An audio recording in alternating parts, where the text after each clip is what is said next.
Welcome to the ORCA pod covering Canberra Survivor versus the World, episode 3. So much fantastic stuff to get into, an early swap and some interesting dynamics at play.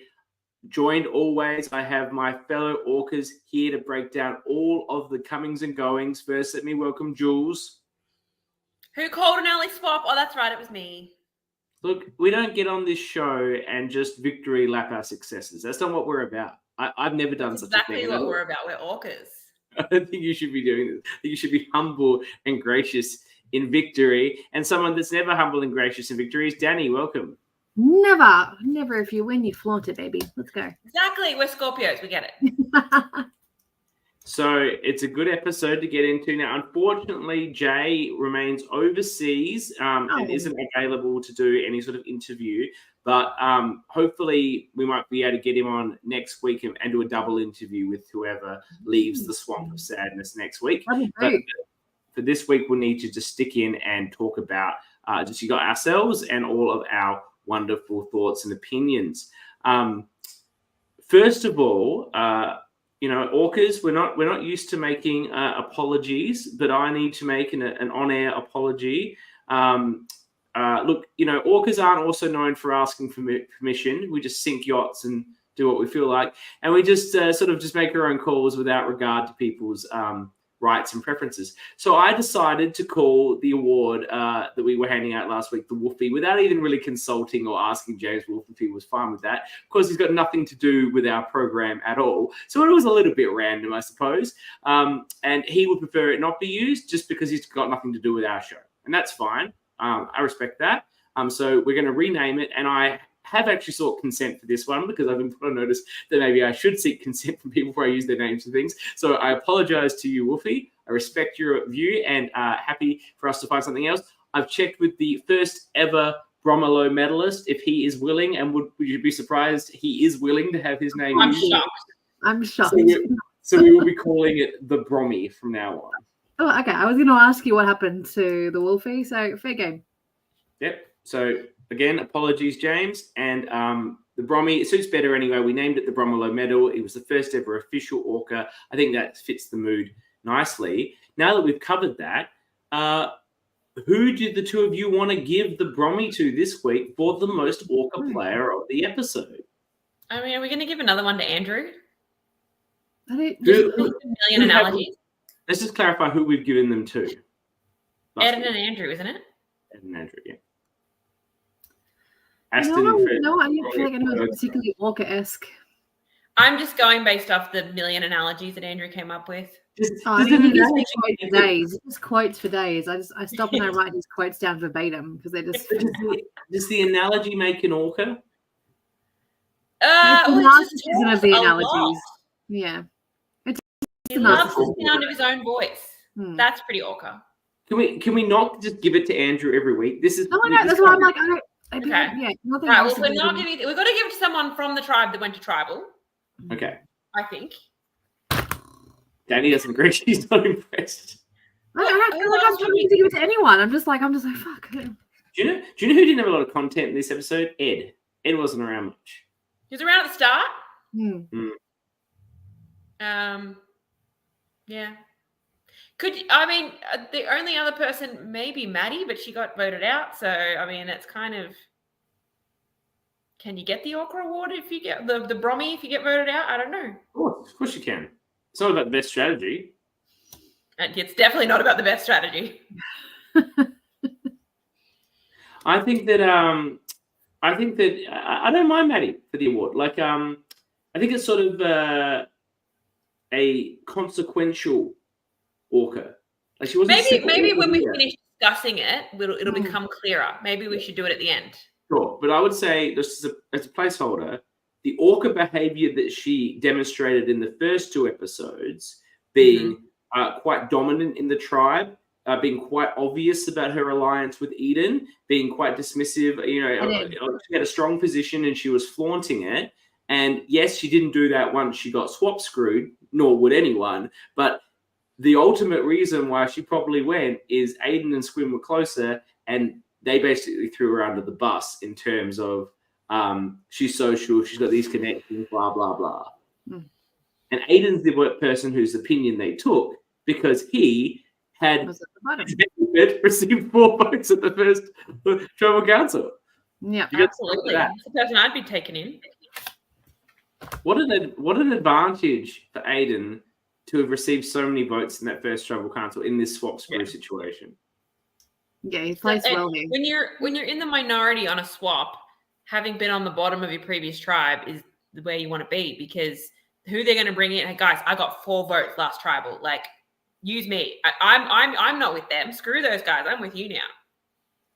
100%. I don't think I've ever seen this before, where there's a swap, because swap happens so early that you have someone who came off a 4-4 vote. See, it's not the same as, I copped votes because you got the 1 from the person who got booted. Or maybe that person had an ally that, like, Danny, you in Sydney, you got 2 votes because someone was confused about what was going on, but you weren't really under threat. Really on the bottom. No.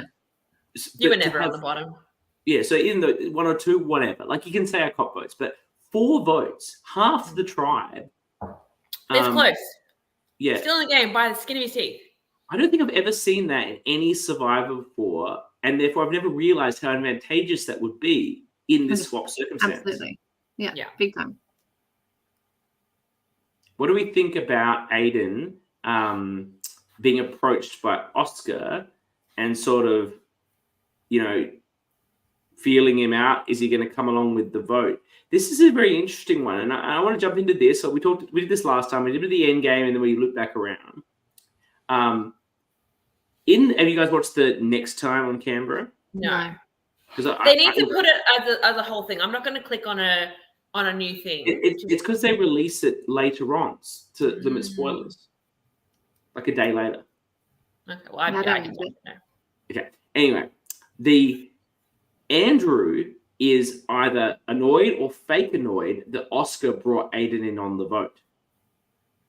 But I thought that was like a group consensus to try and bring Aiden into the vote. Have I misread that? I thought we saw a scene where they're discussing telling them all to vote for each other. So I don't know about that. Well, anyway. We'll get into it, but there was a lot of confessionals in this episode that to me was very much like, okay, all right, you're going to vote out Mads, great. Can you give me another option that you're pretending? Like that's it. It didn't feel genuine at all to me. It was always going to be. They wanted Aiden to vote Squin. Aston, Survivor Canberra Season 1 alumni and winner of the Annabelle Award for Best Pre-Merge Boot of that season. He knows all about being booted pre-merge. He's telling us that Aiden wanted to vote Squin. That's in the chat. Yeah. So there's for the power lift. I did 100 kilos the other day. That was a personal best for me. That was like 175. So it said, The group chat was to tell Aiden to vote Squin. Yeah, he wasn't going to vote for Squin. So Oscar's gone off. Yeah, he's not. That's his main ally. He's not going to vote for Squin. No, but the point is, Oscar was supposed to tell Aiden to vote for Squin, but he was never going to do that. Oscar didn't tell him that. Oscar said, no, the vote is actually Maddie. Yeah. And that's why Aiden voted correctly, which in the next episode, Andrew is super sus about. Because, as Sabrina, welcome Sabrina, we love you. Thank you for What happened to your knee, please? I thought it was strapped. She's in a leg brace. Andrew is going to be using this as a target for Oscar, because obviously there's a danger in this. If there was an idol. Yeah, if there's an idol, they're fucked. They tell someone there who the correct vote is completely unnecessarily, it could be a huge exposure. Sab could have been gone. My winner pick could have been gone. That's the thing that I care about the most, my winner pick. I also think Andrew's just probably starting to get a little bit salty here because he's not leading the charge in any of these votes. He has to be a leader. He's not enjoying not being told what to do. He doesn't like it. No. Was he? She tore a meniscus. Injured by knee playing futsal 4 weeks before she tore her meniscus, so she's still in it. Yeah, thank you. That's, I was worried. I was concerned. Yes. I thought she was just saying she was in the knee brace. That'd be sad. Andrew Was he legitimately considering a flip into the minority? We got a lot of confessionals about it. Like he spoke about it at length. Was this just for show? That would be like running through a dynamite factory with a burning match. You might survive, but it's bloody stupid. Yeah. Is that what he said? Did I have that right? Is that right? So how's my inflection? It's almost there, I think. It's not bad. It's a bloody stupid idea. Yep, very close. Stupid idea. Do we think so? He was just giving us the producer's content of an alternate vote. He was never considering that flip. I think he talks out loud a lot. Like, I think that's how he processes. I think he like plays with that option, but I don't think he would ever do it at this point in time. Should he have flipped? He's not in a great position on the yellows. If we're going to talk about what people should have done, what else let's look at Anthea. She's got this advantage that can allow her to send someone to the other tribe. She should have thrown the challenge. The blacks on that tribe that had the majority should have thrown the challenge, get rid of one of the yellows. So then they go from a 4-3 to a 4-2. Next round, she can send one of their blacks over and make it even. She could have had a majority in both tribes if she'd just thrown one challenge. Maybe she was trying to throw it. On the other hand, Todd was trying to get Oscar to throw it on this side, and he did it. How many of them were throwing it? Like, throw off. Anthea was not trying to throw the challenge. That's not in Anthea's wheel bag. Throwing challenges. Also, I mean, she had. You don't beat cancer to go on Survivor and throw challenges. I tell you what, right. You're a fighter. True, but she had the ability. She had the weapon. Look, you're right, but to save whom, Maddie? To save any one of the people. She's not in line with Aiden and Squin. She's in line with Maddie. Yeah, but her other two allies are here too. She's more aligned with Bethany. True. And if worst case for her, it's Maddie, which means Aiden is now more available as a type 3. But it's about having the numbers when you get to merge. I think we can. Hey, Aiden is here. Aiden is here live. You now get the love.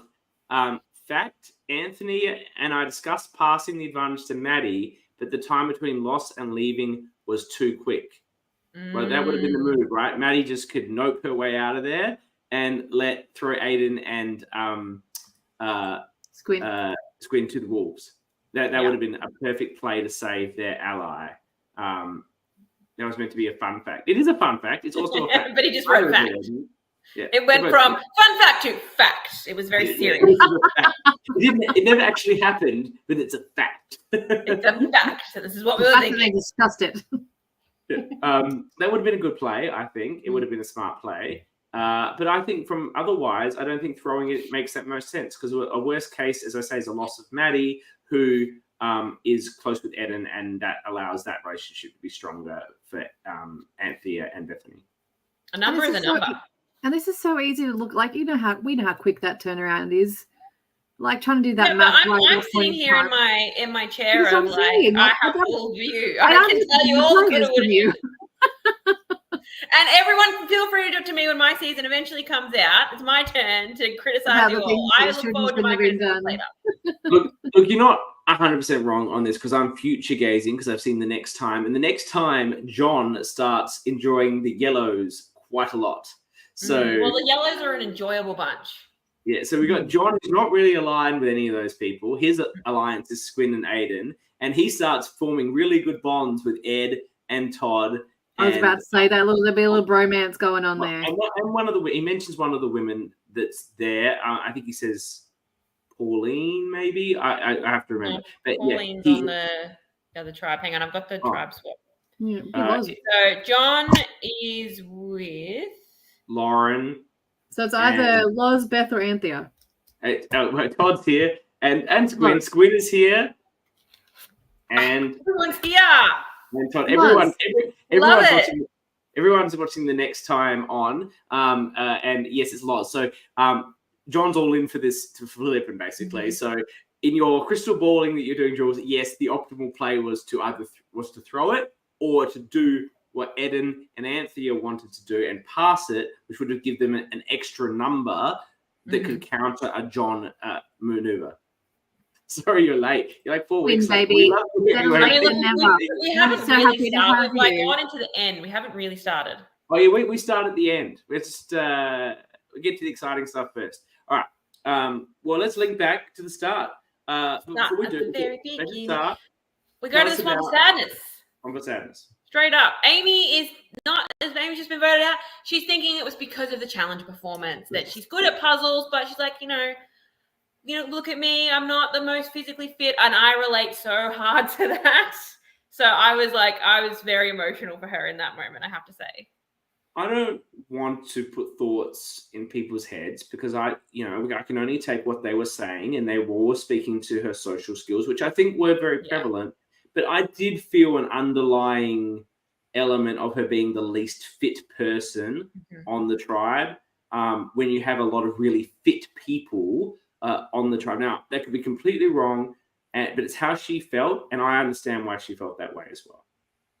Yeah, I think it's similar to if someone's a little bit older than everyone else, or if you're a little bit other and you think, oh, I might be perceived as being weaker, even if I'm not, it's that much more pressure to prove yourself.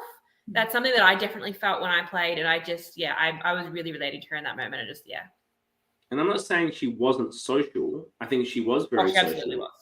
And perhaps both of these were there for reasons. Okay, Todd wants to jump in here.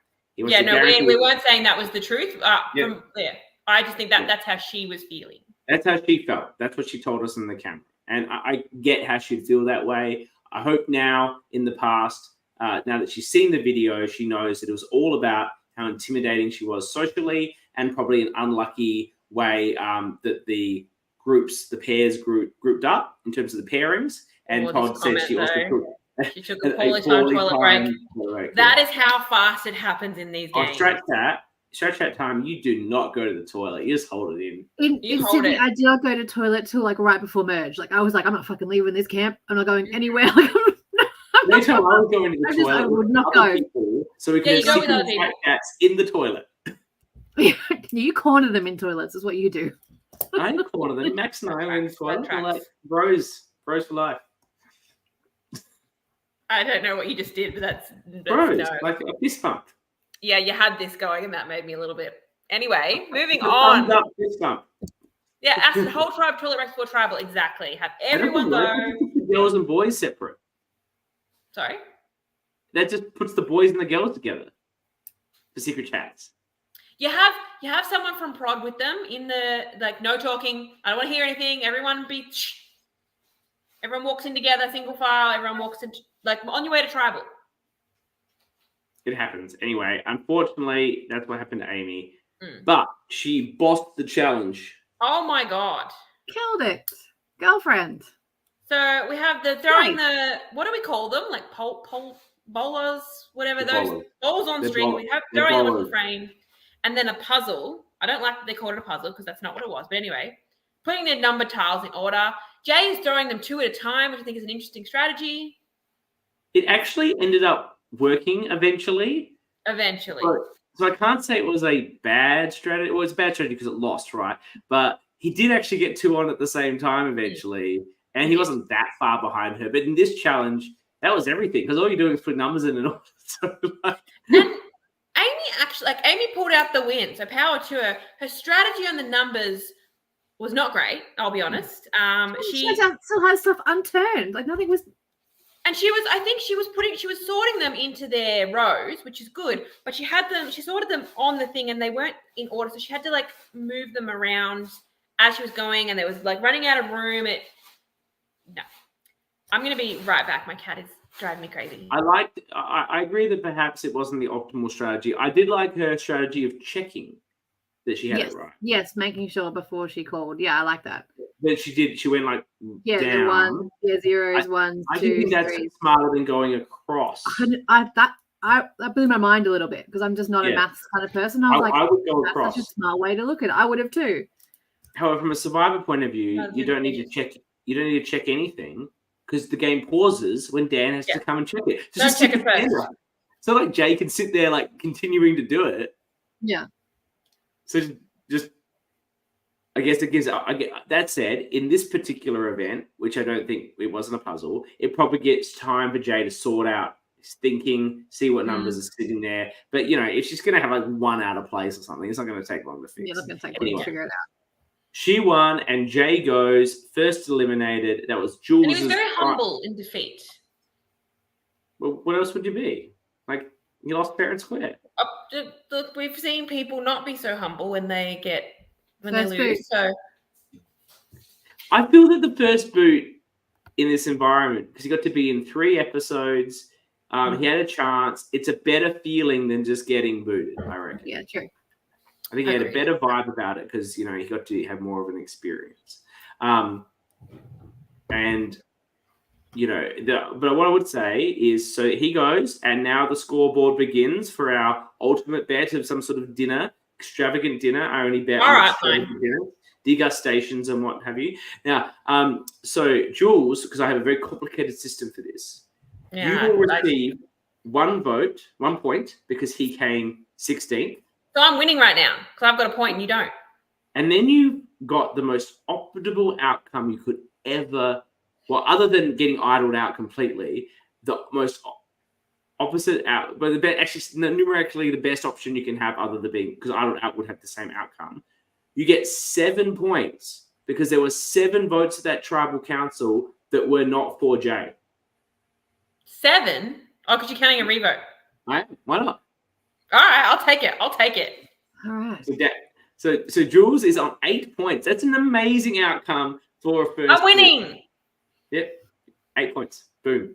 Could be. And I've got the winner of the season on my team. So, you might as well call it a game over. Buy me dinner already. Who do we think putting in the bets is going to win between Amy and Maddie? It looks to be a similar thing, some sort of throwing-ish thing, and then some sort of puzzle. It does look different, though. I will say I liked the challenge was a combination of physical and a puzzle, and if they keep that trend going, I think that's really good because you don't want anything that's going to favor one person over the other when it's literally like do or die. But I think I'll lean towards Amy. Amy's my girl. I need her to come back in this game, so go Amy, get him. Yeah, because she's mine. I have to back Maddie. I'm not confident, but I'm going to back my girl. She's mine, so just to fight against you. Oh yeah, so really, when it's someone from each of your team, I'm the vote that actually is unbiased. So I think Amy's. I refrained from voting last week. What if Amy does like a Matt storyline and just like wins until she comes back in? I think it's possible. And then she'll show those mofos that had nothing to do with her challenge skill, which, as Todd confirmed, it was her social skills. So now she's got the social and she's threatening in the sense that she wants a bunch of challenges. Yeah, she'll be straight out the door. That's like, geez, we're going to get her super out. threatening in that situation. It would be definitely a Matt right out again. What else? Okay, so what have we got in your notes, Jules, after the challenge? So we go to the yellow camp. Andrew was only told about the Amy vote on the way to tribal. So, and he's not happy about it. He's so out of the loop. He didn't want to vote for Amy. He wanted to vote for Loz. So we see him talking to Ed, and he's like, am I in danger? And Ed's like, no, you're fine. You're the leader here. And his face is just like, oh shit, no, don't tell me that. I don't want to be the leader. No. But then Andrew explains to Ed, well, you're in danger later in the game. Said exactly what I said last week about come merge. Ed is one of the biggest targets. And I'm not afraid of working with strong people. Then cut to Andrew on the swap tribe going, there's all these fit guys and we've got to get rid of them. He says, I'm not lifting weights, I'm lifting KFC, Korean fried chicken that is not the Colonel. He said a complete different thing to Ed to what he then later said to Maddie. You've got to play the cards you dealt. You've got to play to the people you're playing with. Exactly. I'm not afraid. You're not going to tell a big boy you're targeting big boys. Let's be fair. Yeah. We get an interesting scene where we see Ed's talking about that Todd is going to be a threat down the line, and then cutting to Todd saying, Ed's someone I can really trust. I love this whole triage of them tacking in the confessionals about the people that were being spoken about. I thought that was a fabulous. The editing is very good, confessionals and strat chat. I loved that. Yeah. It is good, and this is the hardest part to edit. there is so much footage available from different people's conversations and different confessionals, and to find this like the sifting through all of this to then create the story that makes sense is so much work. And you know, you can tell that this is Dan's third rodeo because he's really smashing it out. I'm really enjoying the edits. It's really, really good. These episodes are going for an hour, and on this show we have sometimes said that these hour-long LRGs are perhaps a bit long, and that maybe the 40-45 minutes is the right limit. I think this one needed it though. I know, but what I would say is on this one, I've enjoyed all of these episodes. I haven't felt a single one was too long. I didn't feel like it was dragging at any point of any of the 3 episodes, even though they were around the hour and 10 mark. So I think he's just smashing it. No, and this one in particular, because we've got the Swamp of Sadness challenge, and we've got a swap. I think it was necessary. I think even if you wanted to get this one down to a solid hour, like there wasn't any fat to trim. And the Dan love is going off in the chat. Yeah. Squin says he's elite. Sophie says he's very good at his hobby. Sab mentions the master's craft. Well, Dan is fantastic. We all love Dan. Yeah. That's why I copied his hairstyle after seeing he had long hair when he was helping out Uncharted Waters. As we've established from the timeline now. I thought the hair was because of the Golden God. Like, no, it's from Dan. It's for Dan with long hair. I'm like, yeah, I can pull it off. Okay. It's just part of my midlife crisis. You know, this is what a millennial midlife crisis looks like. You grow your hair, you start running marathons, and you plan a trip to Japan. Everyone's in Japan at the moment, but anyway. Yeah, that's a millennial midlife crisis. Aiden also says that Dan is amazing. Yeah. Okay, so continue through the through line there. The yellows kind of sort themselves out. We got Sab talking about that she couldn't get her What in the World's out. We talked about that last week. We don't really need to go on that again. It was so difficult. It really wasn't. They gave you a layup as well, Sab. We won't criticize you. I think it's nerve-wracking. And I think Anthea had the right idea of, like, people aren't going to be worried about what I'm saying. And Sab's like, what am I saying? Like, yeah. But anyway, we get a conversation between Ed, Pauline, Andrew, and Loz. And Andrew's throwing Amy under the bus for throwing out Lauren's name. Oh, no, it was all Amy. That is the go-to thing. You blame the person that's gone because they can't defend themselves. Lauren's not buying any of it. He's like, no, they'd already told me. Lauren's just like, nah. I don't care what he says. I know it was him. He's expendable. Lauren's I'll put that note written down too. Lauren's going to feel particularly burned because she actually tried to work with him, and he just fobbed her off. So she's going to feel particularly aggrieved about Andrew. And I think that if they'd gone again, I think Andrew is in trouble because I think so too. Loz pushes it, and then who's like fighting against it for what other name? Like between that group, I can't see another name that someone's pulling out or any reason to pull out another name. And she'd done the social work last episode. You see her doing it again here, like to ingrain herself. She says it like, I need to really work hard so that I'm protected.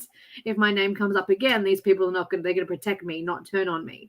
So she's putting in the work here. And I agree with you. I think Andrew would have been in trouble here if they'd gone again. Ed loves Oscar. Yeah. Is that he does it doesn't.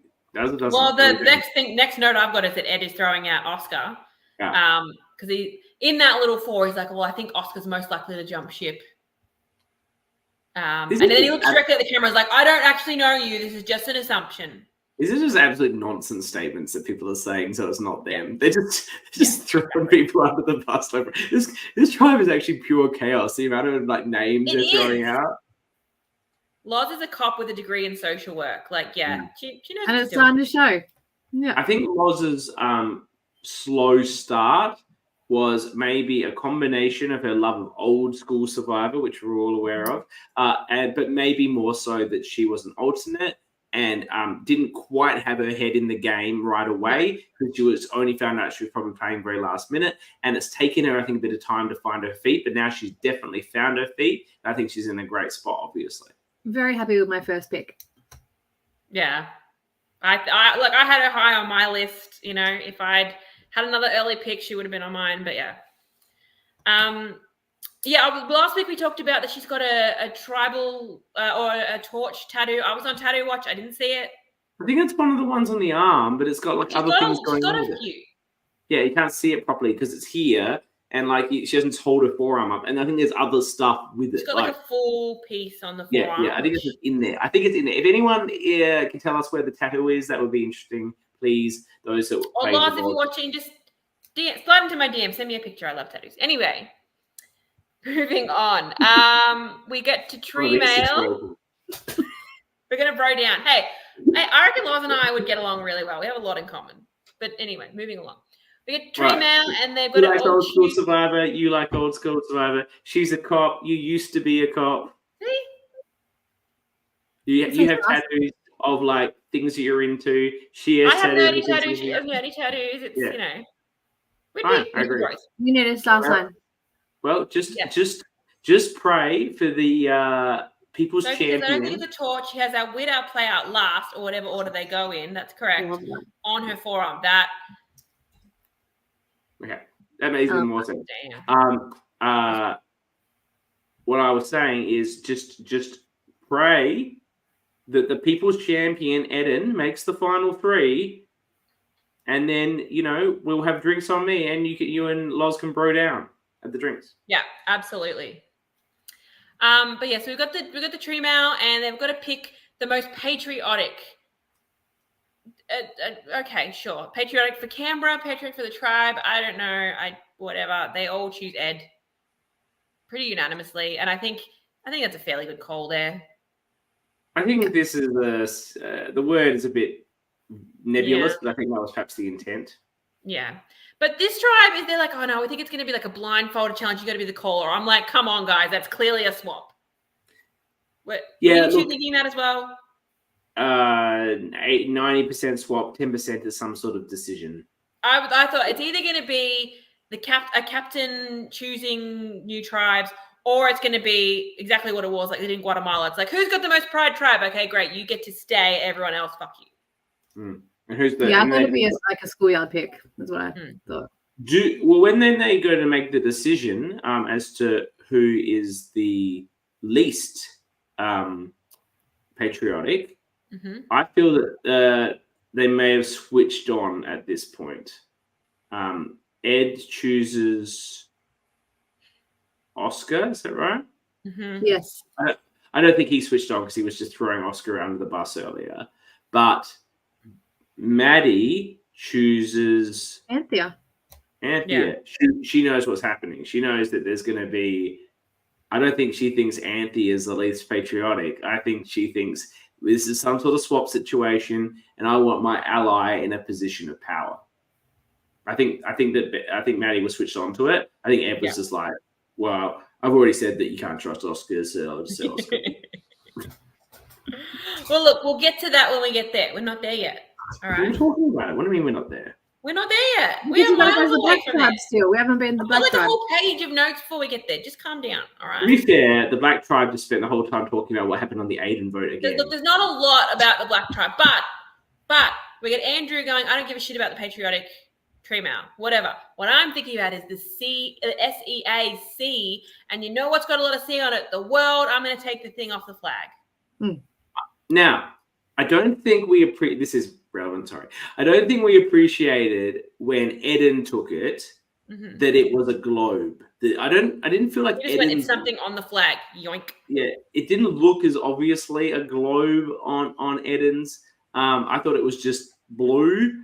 But I thought it was on their tribes because it was versus the world. I noticed that it was the world, but I didn't know if it was on both. Oh, well, obviously it was. We've been getting these question marks.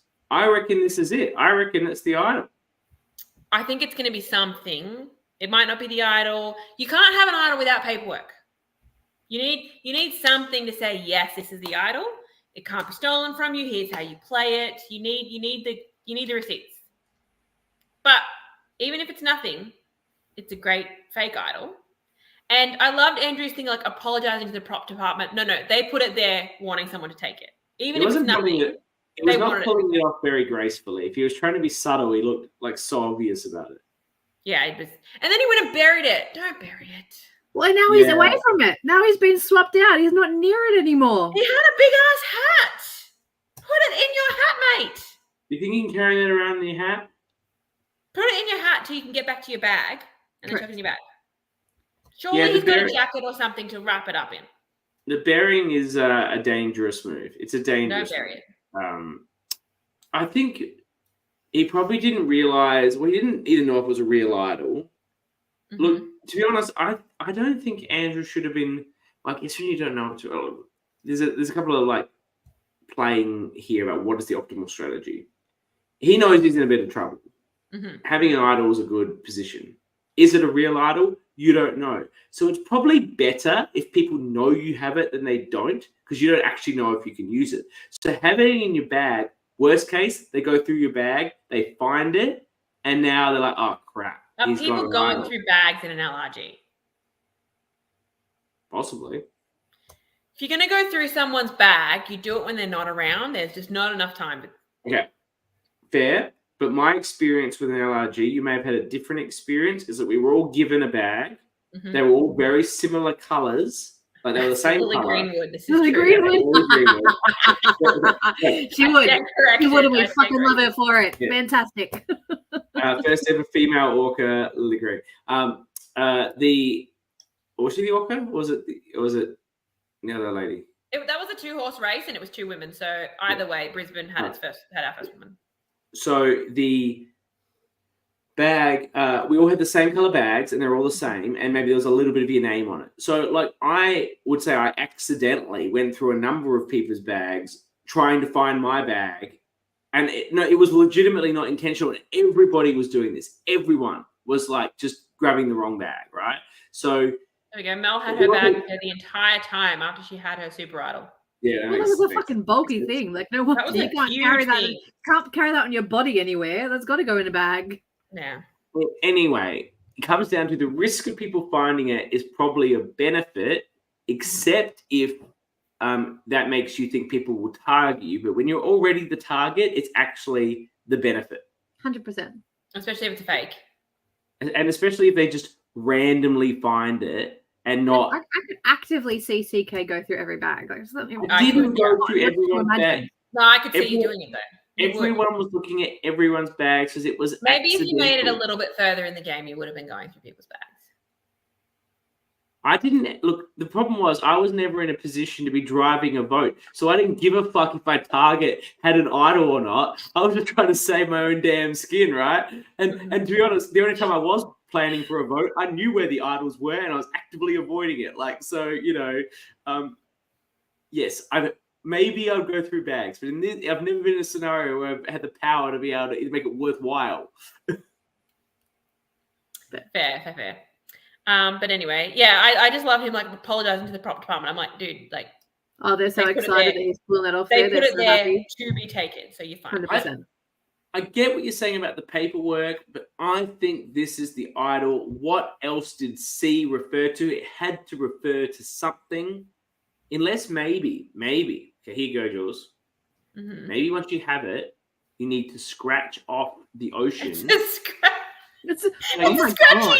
And then there's a clue to where the actual thing is once you scratch it off. Maybe. So C was one step in the process. Mm-hmm. I was thinking it might be something that'll come up at merge, that it's like you needed to get both of them and combine them.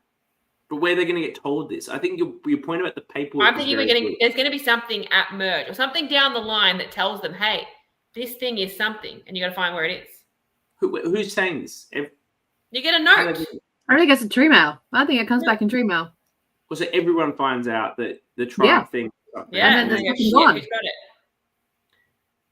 The chaos, and the scramble that would come from that would be fantastic. It would be it would be the fake run in Playing with Fire all over again. Yeah, if this is not what they've done, I'm stealing it and I'm going to put it in the upcoming LRG. Like, no, I'm deep into my scratch and sniff theory. I love that. I love that too. I love both these ideas. I want them both. Yeah. Anyway, we go to the Black Tribe. Look, it's mainly just them celebrating. Go us.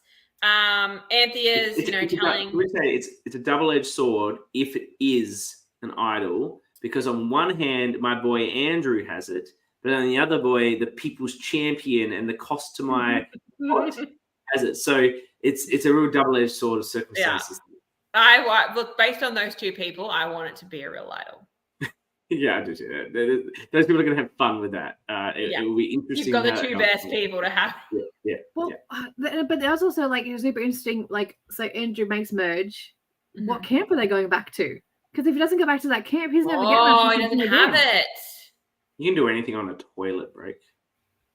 But you don't know how far away things are. He may never get to that again.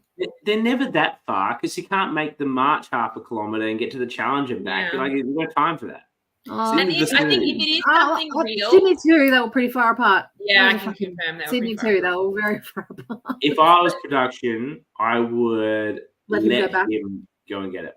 Or I think if it's something real, production will make sure he gets that back. Yeah, I would say Black Tribe is Yonk's way. I would not get it for him. I would not tell him, that I'm going to get it for him. I would say, or that it's an idol. But I'd say, if you want to get that thing, then you can once, not now, because you can't obviously go with the other tribes there. I might allow it perhaps if they're at tribal council, or as you say, when they're merged and you're around the other tribe. But if you want to get that thing, you can go for it, but you're going to be disappearing for a long time. That's your call, right? Because then that's super sus. I would also, as production, if Andrew is still there, make that the tribe, the merge camp, even if I didn't plan on it being the merge camp. Yeah, because one advantage is in the game. Advantages make the game interesting. And you don't want someone to want fake advantages in the game. Even if it's not real, you want him to have that. Yeah. But yeah, look, it's not a whole lot to go through at the Black Tribe. We got the Anthea telling the rest of the tribe about, or her alliance, about the advantage. Aiden's just in with everyone. We didn't find that one. Hang on. 1, 2, 3. Oh, Jules. What the fuck? Sorry, I'm trying to do something, right? Look, the reflexes aren't there. I'm not the athlete. Anyway, they get their patriotic tree mail. They're decided between John and Maddie. They go with Maddie. And they're on the ball. They're like, it's going to be a swap. They know it. It's, yeah. You two did. Yeah, we did. Yeah. I was just here. Next. Yeah, we see Aiden's talking about struggling to connect with people. He's happy to have John and Squint, and he's talking about, if there's a swap and I'm not with these people, I'd probably swap. Like, there's a lot of foreshadowing here. Yep. So that's another great editing moment. Love that, especially watching it a second time. Who was saying they were going to flip? Aiden. Oh, yeah. Of course he will. Yeah. So we get to our challenge. Ed and Maddie, most patriotic. They're asked to pick the least ones. Ed chooses Oscar. Maddie chooses Abs because she's quiet, is the reasoning. I'm confident that was a strategic choice. That was absolutely strategy. She's not silly. She's made sure it's someone that's in her alliance, but not someone that everyone is actually aware is in her alliance. So there's plausible deniability about the least patriotic thing, but it's not going to allow her to hopefully get in a good tribe outcome. Unfortunately, it's a random draw and it scores her jack shit. Yeah. Except a wrong way ticket on the swap screw train and out the door to the swamp of sadness. Yeah. So Oscar and Anthea are automatically swapped, and everyone else, it's just random. At first, I thought that they'd been told, because at first all the yellow people were taking one side and the black people were taking the other. So I thought they'd been told, right, if you're on this tribe, you got to take this color. But then it all went to hell and they all just picked whatever they wanted. But we still ended up with 4-3 on both tribes. My favorite part was when Andrew's like, smells like a buff. And it was no buff. Just like, I didn't realize that was a mistake. I thought, is he going to... Yeah, same. I thought it was, I thought he was going somewhere. And he's like, no, I'll just take this color. But so our new tribes on New Black, we have Andrew, Pauline, Sab, and Oscar, who are originally from Yellow, and then the 3 blacks in Aiden, Maddie, and Squin. And on the new Yellow, we've got Ed, Loz, and Todd being the Yellows, and then John, Bethany, Anthea, and Eden being our blacks. So we've got 4-3 on both tribes. And we go straight into the challenge. No going back to camp or anything. We go straight into Taco Tuesday. We've been very complimentary of the challenges this season. This was not great. Look, if you're going to do a gross food eating challenge, bad combinations, that's the way to go. There was barely any the only combination that is remotely bad was the one that added oysters, and I like oysters. And frankly, I need oysters and jelly. I don't care. We had oysters and chocolate. We had lunch meat and jelly. That's fine. Duck eggs and chocolate.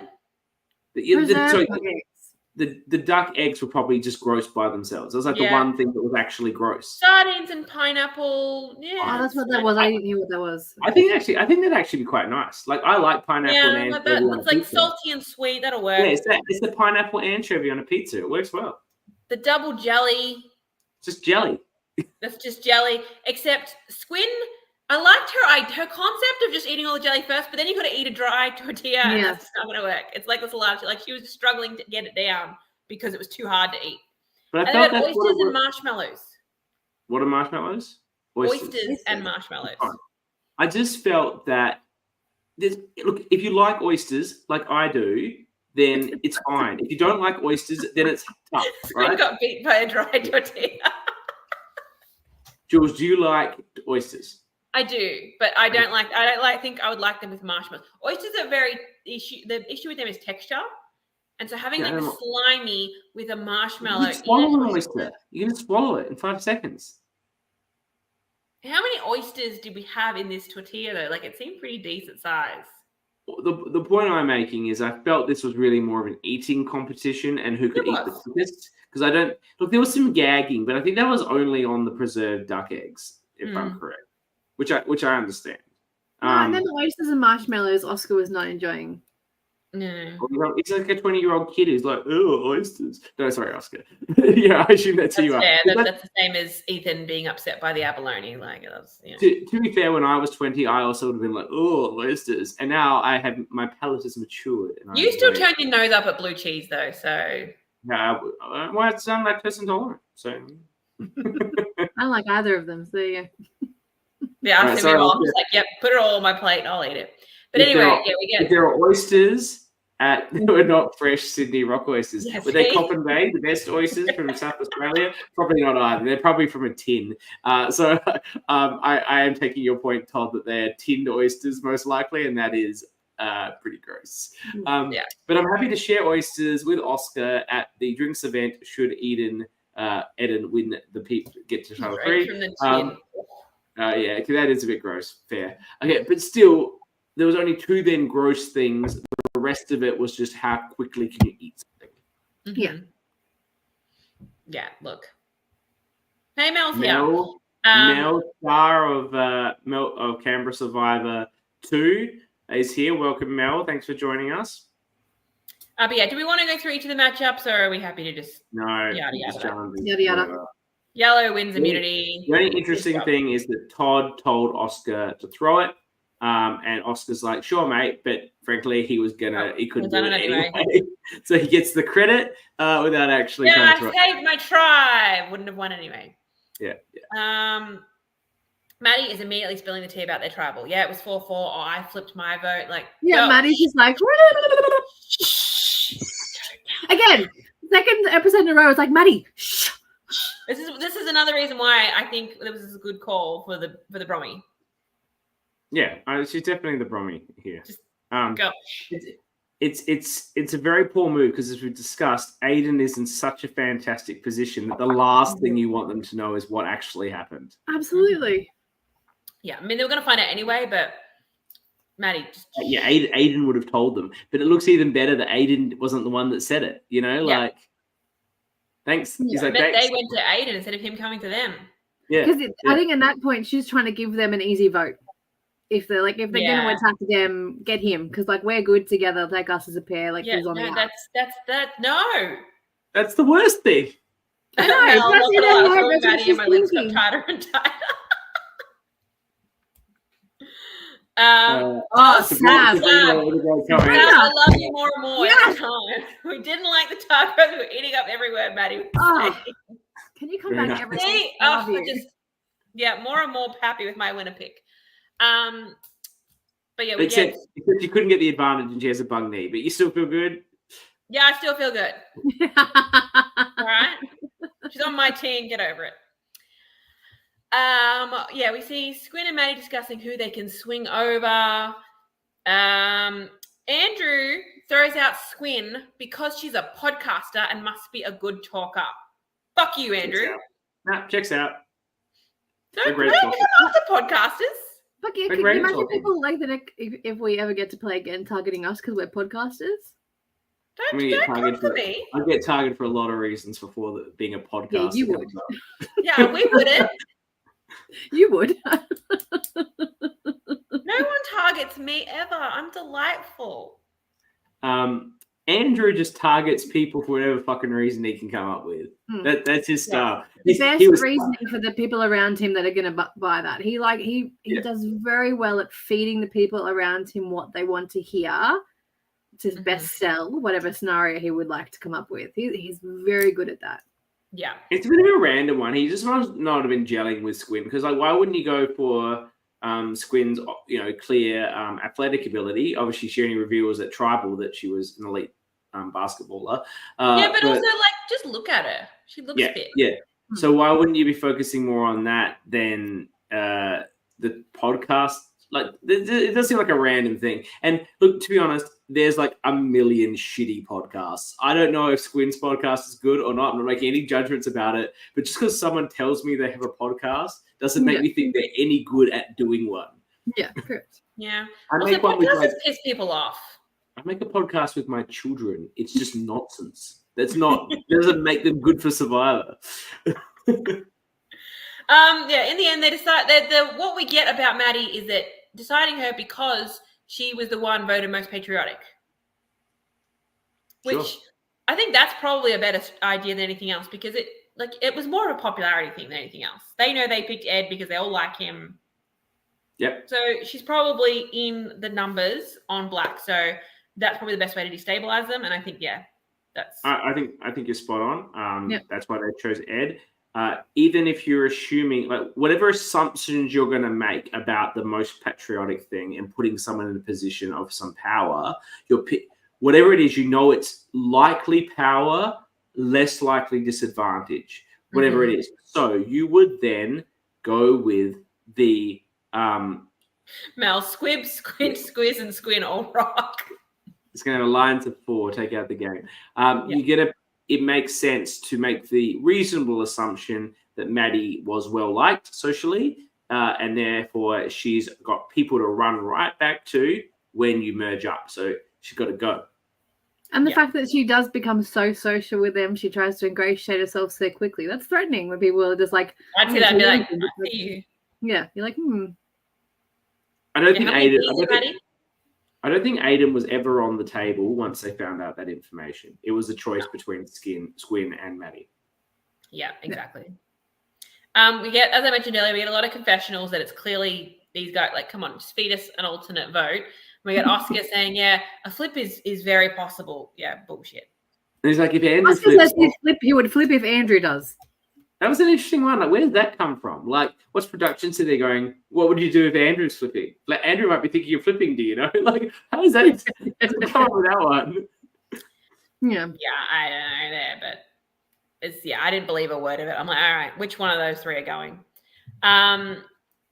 We see Aiden in his confessional talking about how he's going to really lean into the fact that he was on the bottom, that's absolutely the right play for him. Very smart. Keep himself safe, even if they're going to pagong them, at least he's got 2 people in front of him. But I think it's clever. And then we see him and Oscar chatting and basically talking about bringing him in as a 5th. Yep. Yeah, this isn't going to happen because this guy's going to fall apart in the next one. But well, if we get to that, we start at the end. I think Oscar's in a lot of trouble next step. I think Oscar's going to go. I think Andrew's finally itching to make a move. Sees a target in Oscar because he leaked information to Aiden because he's trying to play a game, build connections, whatever. And I think this is the time that Andrew makes his move. And I think it either works and Oscar goes or it blows because they still have the numbers even if they do Oscar, or it blows back on Andrew and they all turn on him. I think it blows back. The whole time, even in these, we're talking about they're all like talking about how like Andrew is the shaky one, like the sneaky one. In every confessional, all the other OG yellers are talking like, we're going to vote strong, but Andrew's a little sketchy. I'm going to call it now. Andrew's not making merge. That's unfortunate. I picked him. That's my call. I know. Yeah, he's yeah. Mel says, join late, but did you guys pick up that Oscar was the only one that thought it could be a tribe swap? I did not pick that up. We mentioned that the yellows all thought it was a challenge, and we laughed at them for that. Yeah, no, Oscar did say it could be a swap, but they all did ignore him. Yeah, they're all like, yeah, whatever, Oscar, shut up, you child. I would have felt it was a bit early. So, the early baby knew. I called that it was early, You're also the youngest here, aren't you? So obviously a No. No, I'm the baby here. Look, really? Danny and I, there's 10 days between us in age, Okay. but I am ever so slightly older. Yeah, okay. Then we get Andrew's quote of, it's like running through a dynamite factory with a burning match. You might survive, but it's a bloody stupid idea. And I think that was a brilliant note to take us into tribal. I don't have a lot of notes about tribal. I have no notes about tribal. I've got everyone's talking about tribal lines. We've got a couple The more only thing I analyses. have is Squin revealing her basketball skills at this point. I don't think was more of a hindrance than a benefit. And Andrew was like in her face. I felt like he was so close, just like staring at her, like on the side, like this. Did you guys notice that? Pauline said we weren't taking Oscar seriously because he's not in the 29 plus club. Like, I could just see Andrew's mind, like, you can always see the cogs are always turning up there. When she was saying things like that. But it was the same when he was talking to Ed back at the beginning. Like, he was like, why didn't he say, well, like, get the personal space. He's like my dog. Why, Amy? Yeah, but we got a couple more analogies from him. No. Can I say, I don't mind people being close when you're having private strat chats because you want to be close and whisper and what have you. Never trust a man. The ladies are delivering tonight. Seriously, like, just get rid of all the men and then the ladies. They're calling him a space invader. Mel likes it though.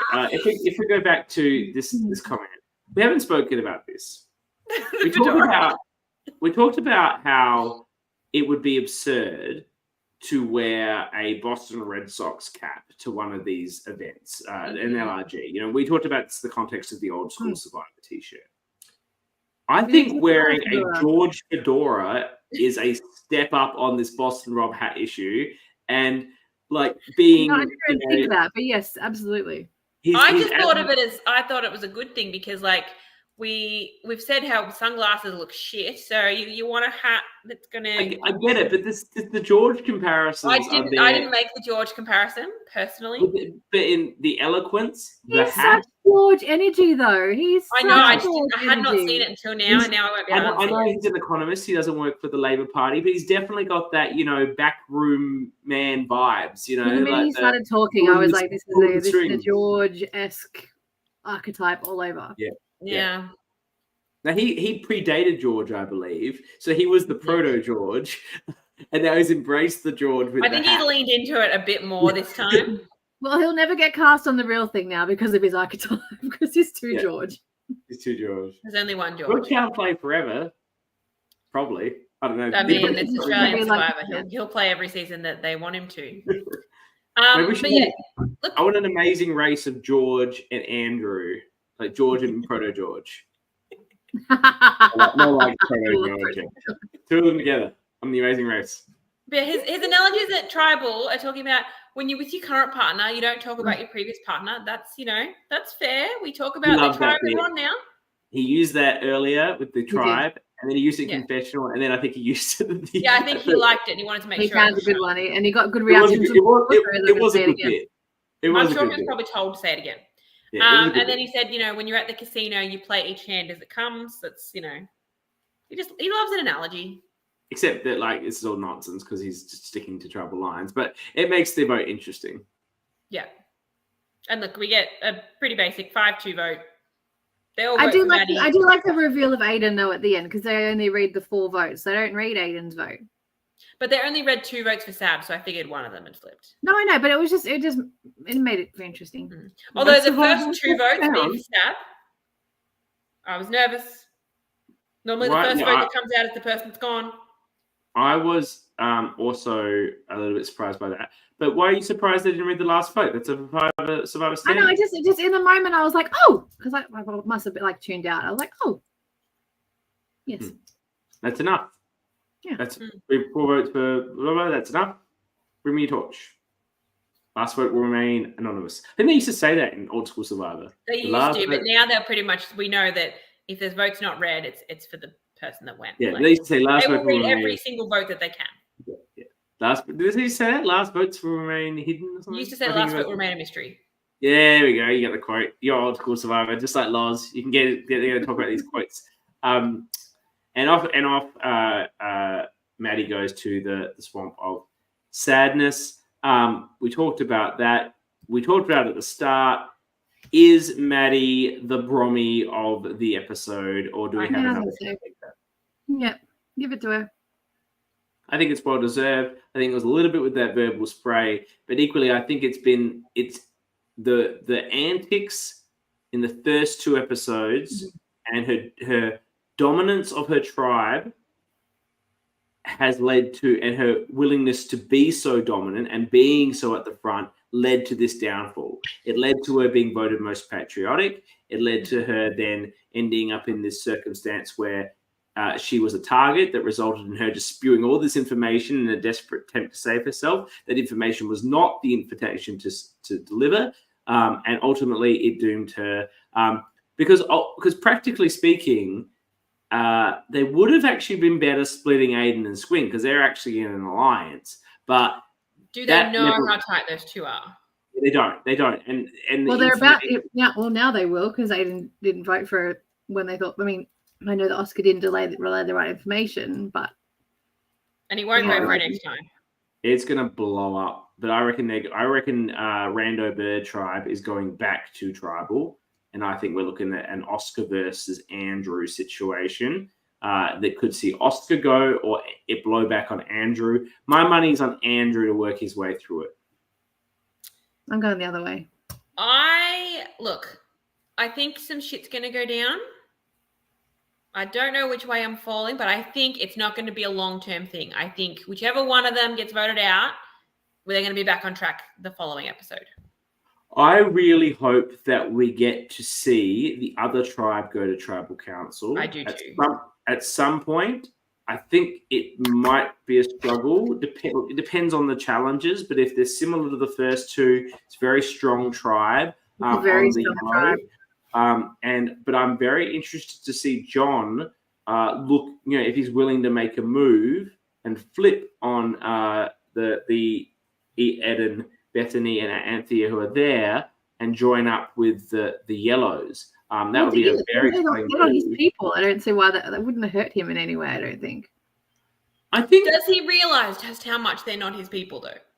Yeah, I think John's the sort of person that you would assume would struggle with that sort of move. But I think like he's close with Aiden. He thinks Aiden's in a group with him. Look, all I can say is the 30 seconds I saw on the next time, but it looks like John's ready to ditch these guys like hot garbage. Yay! Yeah, I see John just falling in love with Ed. Yeah, Look, I'm here for that bromance.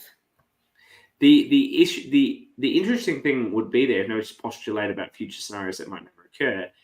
If Anthea and the rest of the crew were aware that that's what was happening with John, what is the optimal strategy with the advantage to limit his impact? Get rid of him. That makes a 3-3. Yeah. Is it to get rid of one of the Yellows so that he's either doing a 3-3 with 2 of them or he's sort of forced to stick with you? I don't know, but I sincerely hope for the purpose of my fantasy team, I hope that tribe keeps going because I just realized all 4 people left on my team are all on the same tribe. Yeah, I don't mind on that tribe too. I have like 4 I've people. got Sab, Pauline, Squin, and Aiden. They're all together. All mine are on the dominant tribe, on the yellow tribe. Yeah, I want your tribe to go to tribe. Mine needs to stay safe. Other than Andrew, I've got Ed, I've got John, I've got hang on, who else have I got? I just realized that now. I was like, I'm just looking at it. I'm like, fuck, who have I got? Ed, oh shit, John, I'm in trouble. I've got Ed, John, and Anthea on that tribe, and I've got Andrew on the other one. I think, I'm going to be in trouble at merge. Does the person who comes back in, do we getting any bonus points for that? No. Okay. But you'll get extra votes when they get voted out again. Okay. You see? Extra points. Double votes. I've only got one person left on the Black Tribe. Yeah, the Black Tribe's not a great scenario. Yeah, because I've got everyone on that tribe. I've got 4 people. Maddie's out, so I've got Oscar sitting left, and then the rest are on my yellow tribe. Funny comments to finish up. Todd said he'll have to fight him if he wants Ed, and John will have to fight Teachers Todd. Alliance. And then Mel comes with a great line, John to Ed, you remind me of my son, except for the head.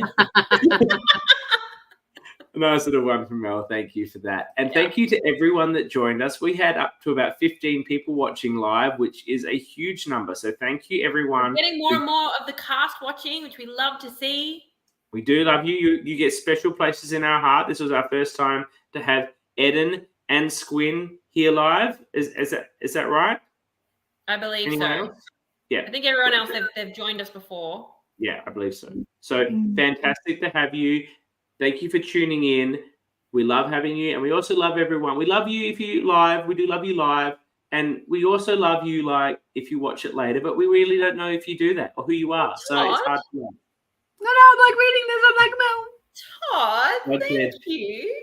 Thanks for another great podcast. It's clear how much time you all devote for preparing for each podcast. Your episode recaps are so detailed, and the analysis of the gameplay and tribe dynamics is top notch. Thank you very much, Todd. I really appreciate that. Beautiful. So thank you to everyone who was here live, and thank you to those that listen or watch after. We do appreciate that. We will be back next week on Tuesday again, just due to my circumstances. But the question is, I didn't know about this. Next Tuesday, because I'm going to be I'm going to a boozy conference. I'm going to be at work. I thought you couldn't do next week anyway. Yeah, I can. Dani couldn't do next week. Dani couldn't do this week. I can do this. Anyway, we'll discuss that off air. But if it's Tuesday next week, I won't be here. We'll see.